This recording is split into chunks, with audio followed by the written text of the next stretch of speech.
I'm 95 years old. So with that span of time, you can just imagine that I remember President Aguinaldo all the way to President Duterte. And that's my advantage over most people in this land today, because I have seen history from the time of the Americans all the way to now. History was totally distorted to favor one group. And it is unfortunately continuing. That is why exercises Yeah. such as these are And, important. little by little, the truth will come out. Well, I'm glad that you have asked me to join this conversation so that at least we can somehow correct the distortions of history. I am very grateful to you. And I'm Tito, willing to challenge anybody here in this country to debate with me about the events. We put this together really because of the mail that I have been receiving in my social media. And the millennials have a different approach, it seems, to the events of history, the history of your lifetime for that matter. And the millennials seem to want to know what it is behind the decisions that my father and the members of his government made in the time of the Marcos administrations. And so we thought the best, most authoritative person that we could find would be you, as you were not only in the middle of the action, as it were, but you were part of the decision-making process of many of the important events that occurred. During the first 2 years, 3 years of martial law, you can open your window, leave your house, nobody will touch it. That's how peaceful the country was. So it wasn't the typical country under military rule where you had tanks in the streets and you had soldiers pulling people out of their homes. Of course, course, in the beginning we had curfew. Yes, we had. Yes, I remember that. We had to give grant passes. So, Tito, the account you're giving as to the approach, the build-up towards the declaration of martial law and the actual implementation of it and the enforcement of the military rule is very different from what we are hearing. And for you, Tito, for example, I mean, I hear it too, but of course, it's a different. You come from a different perspective. What is the biggest fallacy that the young people now are being fed about the reasons behind and the actual events of martial law? They claim that we killed a lot of people, and that's why when I was interviewed by someone some time ago, I challenged her. Name me one that we executed, what we killed other than Lim Seng. What was the accusation? Was that they summarily executed? That we had 70,000 persons arrested, too, which was not true. Maybe if they will include the people who violated curfew and the jaywalkers, maybe you can reach that number. But anyone who was people can go out at night. They can go out and fish. They can go out to farm. They can go out. They were free, in fact. Of course, if you are a member of the rebel group or a warlord or who violated a criminal law, you have to be arrested, whether you have martial law or not. It sometimes, I'm mystified sometimes by the lack of understanding of the simple fact that if you attack the government, you attack the state needs to defend itself. Of course. And that's why fighting would break out. And that's name me one person that was arrested because of political or religious belief during that period. None. They were all for criminal acts. Name me one person that was arrested simply because he criticized President Marcos. None. But there were a lot of critics still very, very vociferous and very speaking out against him and his administration, even during the martial law, when the country was under martial law. Jovi Salonga, for instance. Oh, He was involved in the Light the Fire movement and many others. Very few were arrested. And they were released. They were inconvenienced for a while, but they were released. The late Pepe Jokno, he didn't want to be released. I told Pepe, just sign anything and just get out of here. I told him. All of that seems to have been lost in the accounts that we hear now. Well, I cannot blame the so-called millennials when they were born in 1980, no? Let's say, Yeah. Well, that's they a did good, not know anything. What they know is what they read or heard. And it is, They read something that was based on inaccurate facts. During martial law, there were no massacres like what happened in Benjola during the supposed democratic government of Cory Aquino.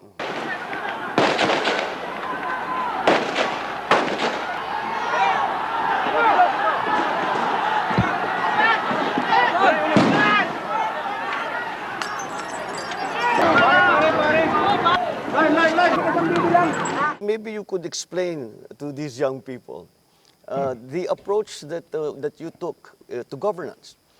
Kasi Tito, I remember when I was young, I would listen to my father's speeches and lagi kong naririnig the phrase nation building. And I have not heard that phrase since 1986. And it does not seem to be the priority or the guiding principle in governance anymore. You mentioned about nation building, which was a battle cry of the Marcos government. That's right, Tito. That was all included in the national plan that was prepared by the brain trust of your dad. And that covers infrastructure, agriculture, energy, and education. And that's why when we started with agriculture, he established irrigation canals, especially in the north and in many parts of the country. And then he went into electrification. The national electrification that we have started with your father. He started the geothermal sources of energy in the country today, which is helping the economy. And then later on, as a part of his national plan, education of the people. And that's why he created the system of state universities that expanded the educational system in the country and made education cheaper for the people. And so many others. He introduced land reform. That's why he was very conscious of the sale of Hacienda Luisita during the Garcia administration. This was a part of his land reform program. Proposed the establishment of a nuclear plant, which was derailed by Cory Aquino because of their anger and revenge against the Marcos administration. Dito you mentioned the lobbying of the big landowners, the hacienda owners, and for the exemptions from the land reform. But that I think the term that around that time was we were beginning to hear my father speaking out against the group of oligarchs. Correct. That were controlling many segments of the economy. Correct. And were not helping or supporting the national program. Oligarchies existed during the time of your dad and even before that. And even now, they are still around. They control the economy, they control the agriculture because they own the haciendas, they control the communication, they want to control even government. If you will remember, you have to talk to interest groups to be able to run for public office in those days. Controlled Meralco, they controlled the media, they controlled the newspapers and the radio, many facets of the industry. The industrialization of the country was controlled by the so-called oligarchs of the land. So this is one of the elements that pushed the government towards the declaration of martial law Yes. in 72. Apart from the fact that indeed there was a need of it, because what was the social condition of the land at this point. We were dealing with separatism in Mindanao. We were dealing with a very strong communist party. We were dealing with the onset of drugs menace in the country. We were dealing with landlords, political warlords over the land, and the high criminality in the land. And what was our instrument of power at that point? We had only less than 50,000 in the armed services. That included the constabulary, the army, the Air Force, the Navy, and the Coast Guard. And our weapons were carbines and Garands of World War II vintage. World War II vintage. Against the Belgian FALS, the Kalashnikov or AK-47 of our adversaries. I think nakakalimutan dito the extent of this warlordism and the size of the private armies. The size of firearms in the hands of the civilian population was much more than the capability of the armed forces of the Philippines and the constabulary. When martial law was declared, there was an we amnesty. harvested about 600,000 guns all over the country of all kinds. As opposed to our 50,000 Less than 50,000 to be exact. I think we had only about 48,000. uniformed services. Yeah. So the people do not realize the extent of the warlordism because I don't think we have the modern equivalent. Apart from these factors that I told you, their political organization, especially the political organization of the Communist Party of the Philippines, was extensive. They have a united front that was very strong. Until now, that united front is operating through the NDF. They covered labor, the universities, academe, farmers, fishermen, women, teachers, all over. They infiltrated even the church. And we did not only have the armed elements of the Communist Party and the separatists, we have the Christian Liberation Army. Even the church was involved. So in that time, the government assessed that the largest security problem was the communist insurgency. Correct. And that is that the martial law was really a response to that very... Correct. One of the reasons why President Marcos finally declared martial law, very few people will remember this now, was because there was already a working coalition between the Liberal Party and the New People's Army, the new Communist Party of the Philippines headed by Sison at this point. And President Marcos realized that the country was too fragile with a very limited military capability to contain the problem. But this is something new. I did not know there was a formal agreement or between a political party. God. Ninoy Aquino and I met in the house of Ramon Silay in Urdaneta village. He was my neighbor. Paul Aquino is still alive. He was present in that meeting. He was the one who reported to me that he had a meeting with the leadership of the Communist Party and they were discussing a coalition government. But this was together with the Liberal Party at the time? He was a member of the Liberal Party. But the Liberal Party hierarchy was part of this arrangement? Or? When President Marcos finally confronted them with information, they refused to talk to President Marcos. I didn't proclaim martial law alone. It is made to appear as if I just signed the decree and said, I impose martial law on each and every one of you. No. I asked the legislature to please pass a law proclaiming martial law because there was anarchy in the country. Now, let me say this. The opposition was strong. And they were members of the Security Council, and somehow they adopted a resolution which required that there be a unanimous vote for the armed forces to be able to move And therefore the armed forces was immobilized. At the same time, I asked the opposition party to come and join me in a coalition government. I offered one half of the cabinet. And of course they laughed at me and said, why should we join you? We're going to take over the government. By the time you are through with the exercise, you're dead. How was the evolution of the thinking within the administration to finally come to the decision that my father declare martial law in Because 72? it started when they invented the Jabida massacre. I say Invented it, invented because until now I've not heard of anyone who complained about anybody being massacred in Corregidor. No one.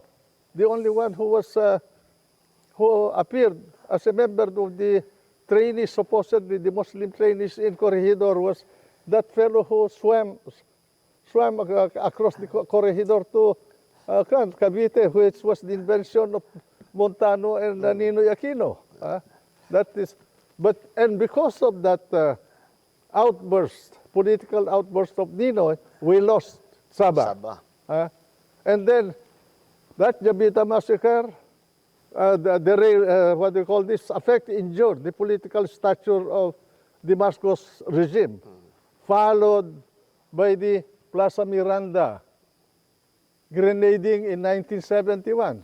And because of that Plaza Miranda, I was a victim. I was a candidate afterwards for senator, and I lost because we were blamed for Plaza Miranda, although that was the handiwork of the Communist Party. The disorder that was brought about by them, by the left especially, was too much to bear by the country at that point. As a Secretary of Defense, I had to fight both the Muslims in Mindanao and the Christians. And then at the same time, there were also Datos who rose against the government. The group of the MNLF were sponsored by Malaysia because of the limitations imposed by the government, the regime, or the political situation in the country before martial law. The hands of the president was limited, so he finally decided, after he was re-elected, to impose martial law. He asked me to study his powers under the Commander-in-Chief provision. I was Secretary of Justice at the time. The declaration and the implementation in the very first days. I was not here. I was abroad studying. And I remember that I just got the news from a phone call. My father had mentioned it previously, and he said that things are getting pretty bad. And he had spoken about the suspension of the writ of habeas corpus. And after that, he was talking about he had hoped not to declare martial law. But I got the news that your dad asked me to prepare this study in December of 1969 because he was anticipating that he will finally have to face the music. When we finished the studies about January of 1970, at this point the President transferred me to the Department of National Defense. And then he waited from 1970, 71. He allowed the election of 1971 to go through, where the nation was experiencing violence and disorder. Because he did not want to declare it. He was hesitating to use his Commander-in-Chief powers. Until finally, in 1972, he decided. My countrymen, as of the 21st of this month, I signed Proclamation number 1081, placing the entire Philippines under martial law. So it's not remembered very well, or it is not well documented, or it is not well disseminated about how large and how severe the problem was of the communist uprising and the well, we still see the fighting in Mindanao, but it's over a different different Well, ideology we now. were able to arrest all of the leaders, including Jose Maria Sison, Georgette, the wife, and several of the leading commanders of the Communist Party, and emasculated the organization until later on, when we had, after EDSA, Cory restored the problem because he released all the released all of leaders of the those Communist leaders. Party, and then, including Father Balweg of the Cordilleras, and then brought back Miswari from From Saudi exile Arabia, yes. to revive the MNL problem.